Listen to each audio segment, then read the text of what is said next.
Hey everybody, this is Scott. Welcome back to the channel. I am on my way to the post office and I made a mistake yesterday. Well, I made it earlier, but it showed up yesterday on Etsy. And it is a shipping error and my fault. So what I would like to do is to kind of share with you what happened and how I took care of it with the customer and how I can keep it from happening again. So if that seems interesting to you, stick around and I'll talk you through it on my way to West. So thanks for watching.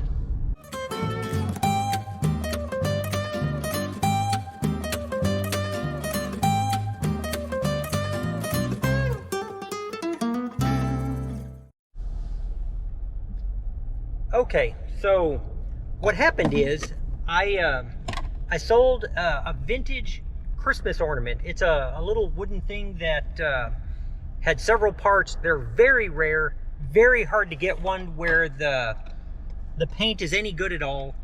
And mine was perfect. And it sold for right at $100.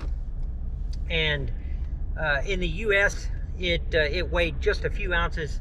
Put it in a nice sturdy box, pack it, and I packed it with like some Christmas packing stuff and shipped it out. Well, it went through global shipping, and the lady that bought it is in, like I said, she's in England. And when it got there, she sent me a note that day and said, hey, this thing is broken into 4 pieces. And I was like, man. And she was disappointed because, you know, obviously she's the one that bought it. She knows how rare they are, how hard they are to find one like I had in that kind of condition. And so, that's neither here nor there. It's obviously a rare piece. I have never had a return on Etsy of any kind. And again, I haven't had that many sales there. It's not my primary platform. I think we've had 50 sales there total, and just a couple of $1,000s worth. But I've never had a return, and I wasn't sure how it worked. So I contacted Etsy, and they said you'll need to do a return through the postal service. So my first thought was, and I'll when I can, I'll pop up some of the images of these things so that you can see them.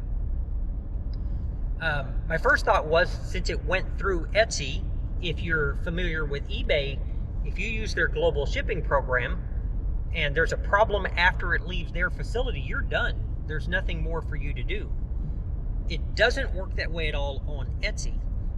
Etsy takes care, and a lot of this is stuff I've learned since as a result of some of this.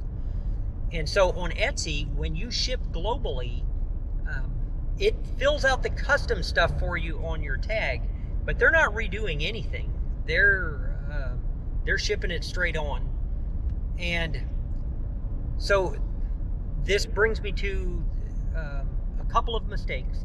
So I contact Etsy and they give me the routing number that I need to file a claim with the United States Postal Service. And so I was a little disappointed because I thought I'm used to somebody else tending to that. But I get on there and the number doesn't work at all.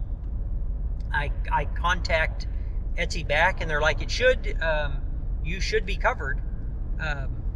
It shows on their end that I'm covered.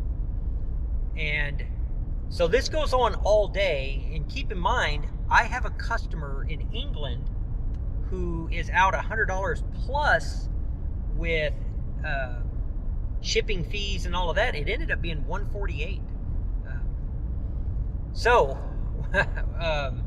No, $124, I apologize, $124. And so by the end of the day, I need her taken care of. And Etsy is still saying my number should work. I should be able to file a claim. They told me to just wait a few days and then maybe it would go through.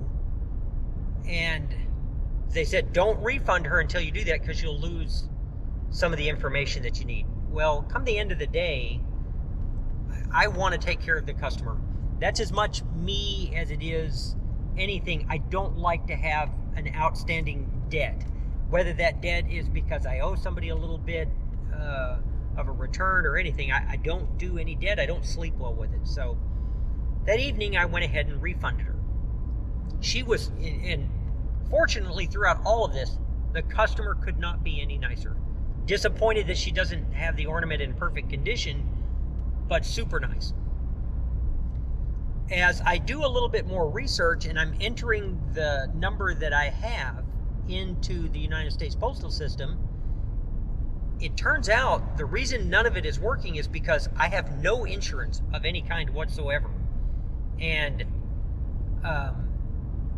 when you ship globally through Etsy, because I contacted them back again after I discovered that, and the lady I was talking to, she said it's pretty common that people think that they're covered, and even some of the help desk people that you talk to think you're covered. They told me twice I was covered, but the third one was like, you are not covered.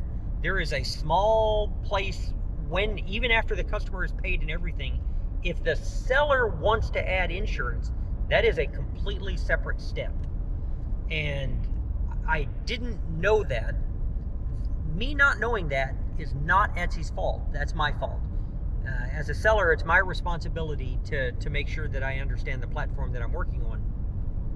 But it really wasn't clear to me, because it pretty much says you're all set, and you're not if you want insurance. So let me tell you how this ended. Obviously, it ended with me refunding her, which I had already done, which in turn was the right thing to do because I wasn't going to be able to file a claim with the Postal Service anyway because I had no insurance with them. I had shipped it first class within the United States, and when it goes on the next leg of its journey, there is no insurance included in that unless I paid for it. And so I did a couple of things. One is I let the customer know, because she told me she orders from out of the country a lot, and she had trouble with someone else who didn't want to refund her money, and it could be that they didn't have insurance. So if she's going to order fragile items from outside of the UK, she needs to know that so that she can make sure it gets insured. My second mistake was I didn't pack it well enough. No matter what you want to say about insurance or anything else, I shipped a fragile item that was packed well, but obviously not well enough where it doesn't show up broken. And this wasn't a situation where the lady had one that she was replacing. I mean, it was obviously my ornament. And I have to pack better, period. I don't get a lot of items that show up broken, but I needed to pack that better. That's lesson number one, and that's the easiest one for me to fix. Especially with an item so small, it's not going to create a large package or anything. And number two, it wasn't a mistake to not have insurance. Because on a $100 item, I don't know if I would have insured that anyway, even if I knew. The mistake is that I didn't know. And that creates a lot of ambiguity when I'm working with Etsy or the customer, or just Melody and I talking back and forth about what we want to do. So if you're shipping globally, I think the lesson, if you watch this, I think the lesson there is to make absolutely sure you know whether or not you're covered. Normally for $100, I will cover that myself. I will be the one that assumes that risk. If I'm shipping a $200 or $300 item or more, I may not want to assume that much risk.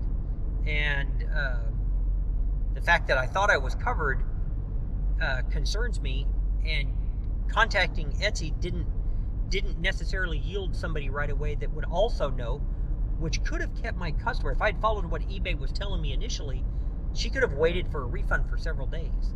And that's just poor customer service. So all of it caused by me thinking it was going to operate the same way that it had operated on eBay.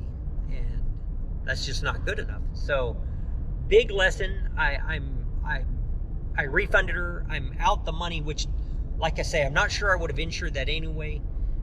But I should have known whether or not I was insured, because that would have completely eliminated any need for me to contact Etsy at all. It was kind of out of their hands since I didn't insure it. So I did get positive feedback. I got 5 stars from the lady that received a broken ornament from me.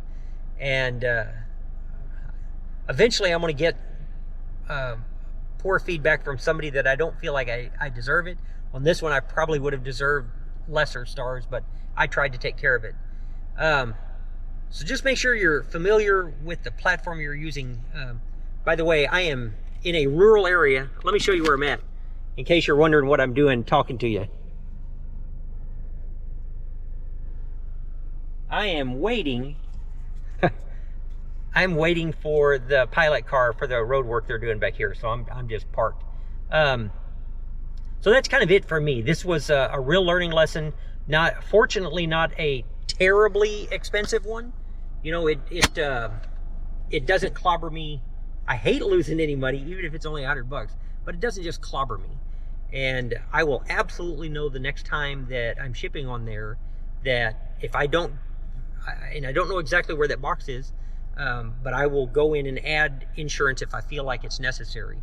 And so if you're shipping globally on Etsy, it is not automatically covered with insurance. You're going to have to add that if you want it. So that's it for me. I appreciate you watching. Hopefully you find it at least a little bit informative. And I still need to go interview the estate sale people, hopefully tomorrow. And that's it. I will see you on the next one. I appreciate you watching. Thanks.